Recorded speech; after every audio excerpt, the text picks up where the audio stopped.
What do you got for me?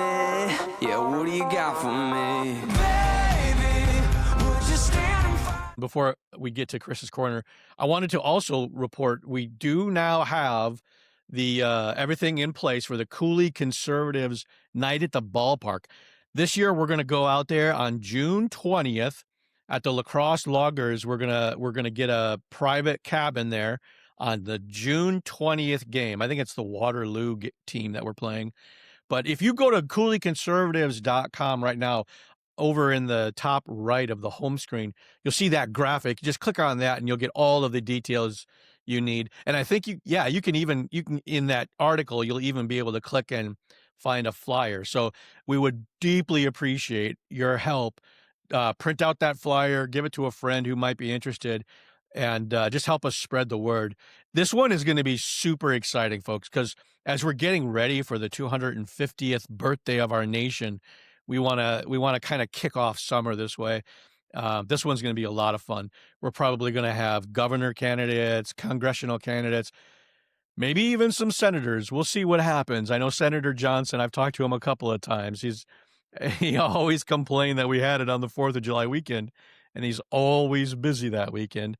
Obviously, he's a senator, and there's so many parades throughout the state. But now that we're on June 20th, I'm gonna track down his team and see if we can't get him to show up for this one. But again, June 20th, head on over to cooleyconservatives.com. You'll find all of the details, and get your tickets soon, because I have a feeling this one's going to go fast. All right, now I'm probably going to post the video of this portion of Chris's Corner, because, folks, what I'm going to do, I want to take a deep dive. I want to show you how I perform my analysis when it comes to campaign finance, and some of the things that I learned this week that are a little disturbing to me. But let me set the stage. Here's a press release that I submitted this weekend, and this kind of sets the stage for what I'm about to talk about. All right. Mueller calls out special interest influence in local election. La Crosse County Board candidate Chris Mueller today expressed disappointment over the growing influence of out-of-state special interest money in what is traditionally a local, community-focused election. Mueller contrasted his grassroots campaign with what he describes as a heavily funded effort backed by national organizations far removed from the Cooley region. Quote, "This is a classic David versus Goliath election campaign. My opponent has $1 million in his account from special interest groups across the country to run radio ads, and I've got roughly $300 to print out postcards and letters to voters." Mueller emphasized that local elections should be decided by local voters, not outside money, and warned that entrenched political leadership combined with outside funding risks the kind of waste, fraud, and abuse that we have witnessed just across the river in Minnesota. Quote, "My opponent has held this county board seat since the 1980s. If nothing changes, then nothing will change. Your vote might be the one to defeat the abuse of taxpayers caused by my opponent for decades, but you must vote in order to defeat those special interest dollars." With early voting already underway, Mueller's encouraging residents to make a plan to vote now. Early voting information. Town of Onalaska Clerk's Office, Monday, Tuesday, Thursday, 8 a.m. to 12 p.m. and 1 p.m. to 4 p.m. Village of Holman Clerk's Office, Monday and Wednesday, 10 a.m. to 2 p.m., Thursday, 2 p.m. to 4 p.m., and Friday, 4 p.m. to 5 p.m. Mueller concluded by urging voters to take advantage of early voting opportunities and to make their voices heard in this critical local election or on Election Day, April 7th. All right, that sets the stage. This is a classic David versus Goliath election campaign. And folks, let me show you how I uncovered the details that led me to that wording. So I'm going to share my screen and show you just how I do my own research. Right here. Almost everything I study with regard to county board begins at lacrossecounty.org. lacrossecounty.org.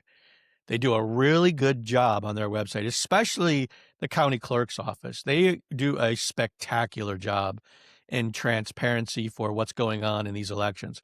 So it all starts at lacrossecounty.org. This website is really well done. There's all kinds of information, but what I'm particularly interested in is what the county clerk's office does a super job at being transparent about information. So under your government and elections, that's where I can find the La Crosse County clerk's data. Now under elections, I want to go deeper into candidate information. And in this case, I know, obviously, it's the current election, spring 2026, and I'm interested in the campaign finance statements. There are other things up here that if you're interested in running for office, it kind of walks you through all the details you would need to know. But what I'm interested in right now is the campaign finance reports. And so campaign finance statements for spring of 2026 is here. So I click on that, and it takes me to this document. Now, let me zoom in a little bit and make sure that we can actually read this information. But you'll see here that Bob Haynes, James Roshnot, Ken Johnson, Kevin Decker, myself, Chris Muller, and Steve Doyle are the only candidates who have filed the non-exemption, meaning that we must file campaign finance reports. And I want to talk about that too, because there's a lot of misinformation out there about this. At the county level and for local elections, the law states that if we don't raise and spend $2,500, then we are exempt from reporting. So basically all that means is you can, spend a couple $100 on some mailers or maybe some Facebook ads or whatever you happen to, and as long as your combination of expenditures and contributions don't exceed $2,500, then you don't have to file reports. You still have to keep all of your documentation, but you don't have to file the reports. So the way I did it, I filed the exemption at first because I wasn't sure how much I might raise or spend.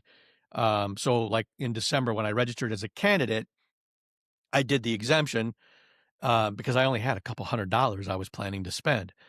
It was just a few weeks ago that I exceeded the $2,500 mark. And so I had to go file an amendment with the county clerk's office.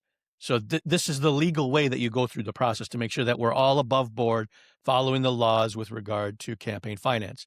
Now, you can see here, Steve Doyle is registering as his Friends of Steve Doyle account. And so, well, they don't have mine in here, but I'll go grab a screenshot of mine here soon. But I want to show you, this is the January continuing report that Friends of Steve Doyle filed. So we pop this open and take a look at this. Okay, it's in a completely different screen. All right, so this is Steve Doyle's campaign finance report. And holy cow, let's zoom in on this because I can't read these tiny things. This is where I want to focus your attention. Ladies and gentlemen, when I talked about a David versus Goliath scenario, look at the contributions that Steve Doyle is receiving. $1,000, $1,000, 500, 250, 60, 250, 250, 100, etc., etc. And then, holy cow, 850,000, 1,000, 250, etc., etc., 150,000, etc., etc. And folks, the 850,000, that's coming from Madison. 1,000 from San Francisco. Where was that other 1,000? Washington, D.C. Another 1,000. Bend, Oregon. Folks, something ain't right here. It's my understanding that contributions to a county candidate cannot exceed $500 from an individual. Something isn't right here. I'm not sure if Steve Doyle is violating the law, but something isn't right here, folks. Again, $150,000 from Madison. $850,000 from Madison. $1,000 from San Francisco. Folks, I said it on a Facebook video the other day. This is such a classic David versus Goliath scenario. And here's the thing that I'll leave you with in this Chris's Corner. And I mentioned it last week as well. This is a massive, massive megaphone that Steve Doyle has. But here's the other thing. Here's the thing that I think is even more important. And this is the way I said it last week. The whispers of 1 million voters will drown out the sound of $850,000 campaign contributions coming from Madison, San Francisco, and Washington, D.C. Folks, your vote in this election is incredibly powerful. Use that vote wisely. Vote for change. He's been there since the 1980s. It's time for a change. Take care. God bless. Hi, thanks for checking out this episode. If you like this content, then please visit cooleyconservatives.com and click the Buy Me a Coffee option to leave us a tip. And don't forget to follow us on Facebook, Twitter, and Truth Social. Oh, and you can get our content in your email inbox once a week by subscribing at cooleyconservatives.com. Thanks again. Take care and God bless. I want you